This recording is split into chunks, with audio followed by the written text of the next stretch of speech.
Hi guys, Courtney Kidd here from the Floyd County School of Innovation.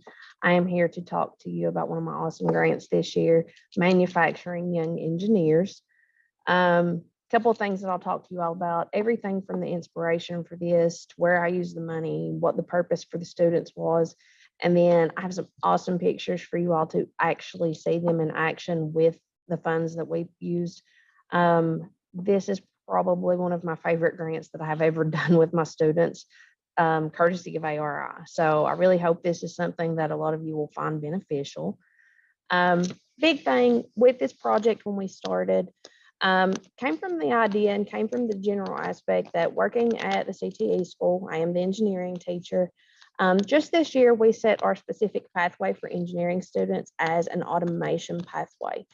At first, got a lot of kickback from the kids because they were like, well, I really don't know what automation means.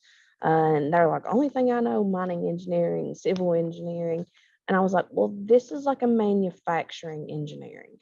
So having them to look at the process of manufacturing and actually getting them to understand that a lot of the skills that they're learning in these classes are actually making them career ready for a lot of places that our state actually hosts a lot of factories, a lot of industries, GIF, the Big A fans, Toyota, just a ton of different options that this is going to open them up to. And just recently with the idea of the state bringing in the new battery company to help us be like an automotive leader for the country, this ties in perfectly. Throughout this process, you are going to see my students working to design, create, and actually test their own custom and personal designs. And I think that was one of the coolest things. It gave them that personal attachment to this project. The idea with the plan of action, I wanted to buy things that I can't normally purchase with regular school funds for my students.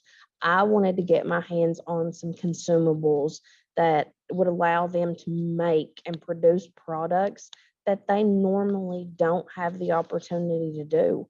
So it was just a really good chance for me to jump in there and purchase some wood and wax and just different things, leather, acrylic, that they could really put their personal touch or personal spin on. You can see here kind of the gist of where the money went. We did put a lot of money into the actual purchase of an LED like nightlight lamp project. And I also put a lot of it into doing some cutting boards because initially we had this idea of marketing a lot of these products. We wanted to make sure that these were things that people were going to be drawn to. And then you'll see that some of this has just the regular basic materials on it, like the casts and the laser lights and everything that was used to make and purchase these. And then when we get into the grant in action, you're actually seeing some of my students work here. Some acrylic keychains that they designed, did their text on, and they actually used our school's glow forges to print. An example of one of their personal nightlight designs, again, it was an LED base.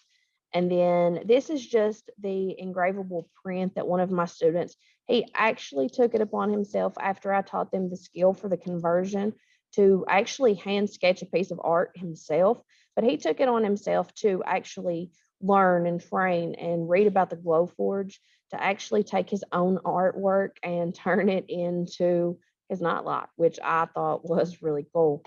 Here you can see some images of the students using the glow forge to work on some leather. Again, the images, all of them looking or were waiting on their laser prints, but we did everything from some laser bracelets over here, the Nemo theme. This one was the students' initials and baseball number. I had a religious quote on a few of them. We had a few make their mom some Mother's Day gifts, which really gave them that little additional attachment to what they were doing. It's like they really took ownership of it. And then on this next slide, this was their final project that I used within this grant.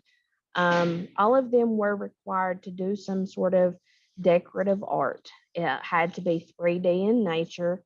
So it had to be a layering effect. They had to have multiple aspects of design with the 2D print or the laser engraving. And all of these are student-made projects. This little guy, you have to know the personality. He loved that he got to take a jab at his mom's cooking on a cutting board. I think he was actually taking this home and gifting it. In the middle, I had a young lady who said, well, I have two ideas. Can I do both? She did like her own Connect Four game. She did the staining to do the different pieces. She did the laser engraving on the faces. And then she also made like a religious sign again, doing the He is risen. She did her laser cut and engrave on the back. And then she used acrylic paint to paint her Baltic birch wood. And then she did like a cutout onset on top of that to give that message of He is risen. The top picture up here had a student create a wall hanging for her grandmother. This was basically her family tree, and she turned that into something that she could gift her this weekend. So that was pretty cool. And then I had a student turn a camper into a birdhouse / bird feeder. So you can see the decorative work. And again, this one was painted with the same acrylic paint that was used over here.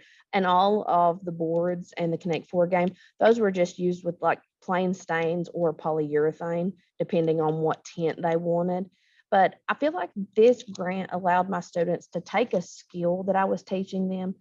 We did use Inkscape for our conversion tool, but just learning the skills of laser printing, but taking it and making it their own.